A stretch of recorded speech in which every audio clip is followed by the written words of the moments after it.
ये एक ऐसी रिपोर्ट है जो इंसानियत के माथे पर कलंक है। पंजाब, जो पहले से ही कीटनाशकों और प्रदूषित पानी के कारण कैंसर की राजधानी बनता जा रहा, वहां मौत के सौदागरों ने अपना जाल बिछा दिया है। 1.5 लाख का इंजेक्शन जो पूरे इलाज के लिए, और आप समझिए इस पूरे इलाज के लिए 15 से 16 लाख की रकम होती है।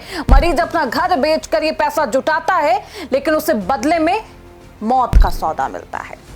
पंजाब के इस काले सच और कैंसर की दवाइयों के इस खौफनाक सिंडिकेट को आज की इस रिपोर्ट में डिकोड करेंगे। आपको बताएंगे कि आखिरकार ये जाल कैसे चल रहा था, ये नकली दवाइयां कैसे बन रही थी, कैसे बिक रही थी, ये पूरा सिंडिकेट काम कैसे कर रहा था, पर्दे के पीछे की कहानी आखिरकार क्या है।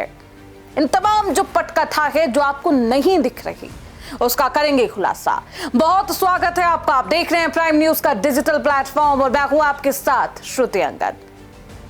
आप सोच सकते हैं कि बेटा जो अपनी पुश्तैनी जमीन को बेचकर अपने पिता के लिए 1.5 लाख का इंजेक्शन लाता होगा, लेकिन उस इंजेक्शन में दवा नहीं बल्कि सिर्फ ग्लूकोज का पानी भरा हो, तो आप क्या कहेंगे। और पंजाब की 1 या 2 नहीं बल्कि नामचीन ऐसे अस्पताल है जहां ऐसे ही विभीषण बैठे हैं जो दवाओं का रिसाव कर रहे। क्यों कैंसर की जादुई दवा अब मरीजों के लिए अभिशाप बन गई है। और सबसे बड़ा सवाल, क्या हमारी स्वास्थ्य व्यवस्था इन सफेद पोश हत्यारों को रोकने में सक्षम नहीं है क्या। सोचिए, ऐसी घटनाएं घटित हो रही है लेकिन इन्हें रोकने वाला कोई ना हो। और ये मूक नरसंहार है, नकली दवाओं का जाल है, एक ऐसी बीमारी जो बहुत जटिल है, जिसे सुनने के बाद लोग हैरान हो जाते हैं, परेशान हो जाते हैं, उसकी दवाइयों के लिए परेशान रहते हैं, पैसा जुटा भी ले, दवाइयां खरीद भी ले, लेकिन दवा अगर नकली निकले तो इंसान क्या करेगा।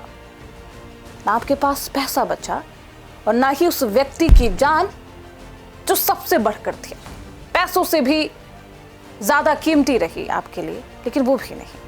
तो देखिए इस पूरे खेल की शुरुआत कैसे होती है। पंजाब का मालवा क्षेत्र, भटिंडा, मानसा, संगरूर दशकों से कैंसर की मार झेल रहा।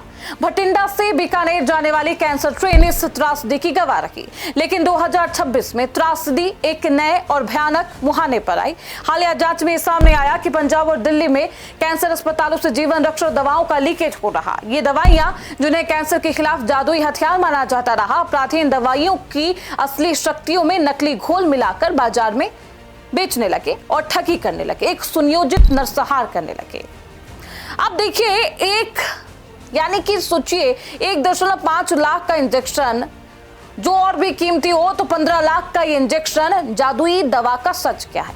कैंसर विज्ञान यानी कि ऑन्कोलॉजी में पिछले कुछ सालों में इम्यूनोथेरेपी एक नई उम्मीद बनकर उभरी है। और देखिए ओपीडीओ जैसी दवाइयों का जो जादुई इसे कहा गया, क्योंकि ये शरीर की अपनी रोग प्रतिरोधक क्षमता कैंसर सेल को के खिलाफ काम कर रही होती है। अब समझिए इस पूरे कीमत का गणित क्या है। इन दवाइयों के इंजेक्शन की कीमत 1.5 लाख से 2 लाख के बीच होती है। एक मरीज को ठीक होने के लिए 8 से 12 इंजेक्शन की जरूरत होती है, जिसका कुल खर्च 15 से 20 लाख के आसपास है। अस्पतालों के रिसाव यानी कि लीकेज जांच में पाया गया कि जो प्राइवेट अस्पताल है, कुछ सरकारी अस्पतालों के फार्मासिस्ट, सफाई कर्मचारी, वार्ड बॉय इस रैकेट के प्रमुख हिस्से हैं। वे इस्तेमाल में की जा चुकी असली दवाइयों की खाली शीशियों को डस्टबिन में फेंकने के बजाय एक खाली शीशी की कीमत 2000 से 5000 तक लगाई जाती है और उसमें दवाई की जगह ग्लूकोज डाला जाता है। सिंडिकेट का मोडस ऑपरेंडी क्या है और कैसे बनाई जाती है नकली दवा, इसे समझना आपके लिए बेहद जरूरी है। यह अपराधी की एक शातिर चाल है। नकली में अंतर करना बेहद मुश्किल होगा, या आप यूं कह लीजिए नामुमकिन। देखिए, पहली असली पैकेजिंग होती है। चूंकि शीशी असली होती है इसलिए उस पर लगा बैच नंबर, होलोग्राम, बारकोड सब कुछ असली होता है, आपको पता ही नहीं चलेगा। नकली रिफिलिंग होती है। इन शीशियों में अपराधी एक सस्ती एंटी फंगल दवा या डिस्टिल्ड वाटर इंजेक्शन के लिए इस्तेमाल होने वाली पानी भर देते हैं।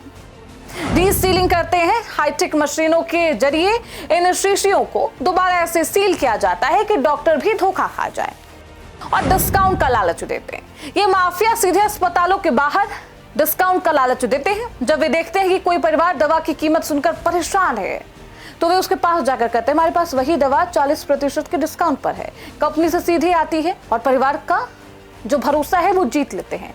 यकीन उस पर परिवार कर लेता है। 40% का डिस्काउंट सुनकर वो उससे खरीद लेता है। उसे ये नहीं पता होता कि सुनियोजित तरीके से उसके अपनी की जान ली जा रही है। 40% के डिस्काउंट।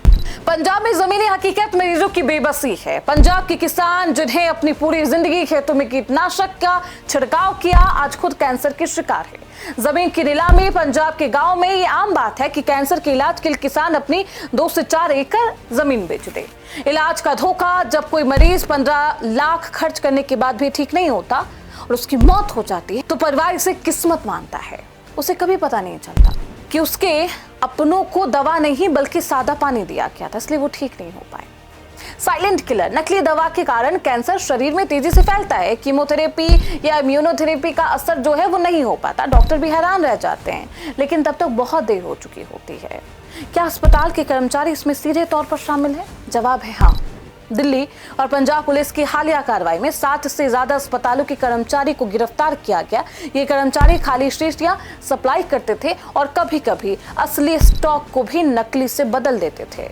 नकली दवा से मरीज के शरीर पर क्या असर होता है? पहला, कैंसर को जो दवा रोकनी थी वह उससे नहीं रोकती, जिससे कैंसर फैल जाता है। दूसरा, सादा पानी या गलत दवा खून में जाने से स्पेसिस या इंफेक्शन हो सकते हैं, जिससे मरीज की तुरंत मौत हो जाती है। सरकार इस दवा आतंकवाद को रोकने के लिए क्या कर रही है? ये सवाल बेहद अहम है। देखिए, केंद्र सरकार ने ट्रैक एंड ट्रेस सिस्टम अनिवार्य कर दिया, जहां हर दवा की शीशी पर एक यूनिक QR कोड होता है। पंजाब सरकार ने एक विशेष टास्क फोर्स बनाई जो कैंसर दवाइयों की सप्लाई चेन की निगरानी कर रही। मरीज और उनके परिवार इस ठगी से कैसे बच सकते हैं? ग्राफिक्स आपके स्क्रीन पर। दवा हमेशा अस्पताल के इन हाउस मेडिकल स्टोर से लीजिए। दवा का पक्का बिल जरूर मांगे। इंजेक्शन लगने के बाद खाली शीशी को नर्स या डॉक्टर के सामने ही क्रश करे, यानी कि खत्म कर दे, नष्ट कर दे, कि दोबारा वो उसका इस्तेमाल नहीं कर सके। भारी डिस्काउंट देने वाले किसी भी अज्ञात सप्लायर पर भरोसा नहीं करे, सीधे कह दे नहीं। कैंसर माफिया का ये खेल कोल्ड ब्लडेड मर्डर है। पंजाब की मिट्टी पहले ही खून आंसुओं से भीगी है। ऐसे में नकली दवाओं का ये कारोबार इस राज्य में लोगों को और भी परेशान कर। जरूरत इस बात की है कि नकली दवा बेचने वालों के खिलाफ फांसी या उम्र कैद जैसी सख्त कानून बने। स्वास्थ्य विभाग को दवाओं के कचरे या बायोमेडिकल वेस्ट के प्रबंधन को लेकर और ज्यादा सख्त होना चाहिए। खाली शीशी अस्पताल से बाहर ना जा सके। फिलहाल आपको इस पूरे मामले को लेकर क्या लगता है? इस पर क्या कुछ प्रावधान होना चाहिए? आप हमें कमेंट बॉक्स में जरूर बताएं। इसी के साथ इस रिपोर्ट में बस इतना ही।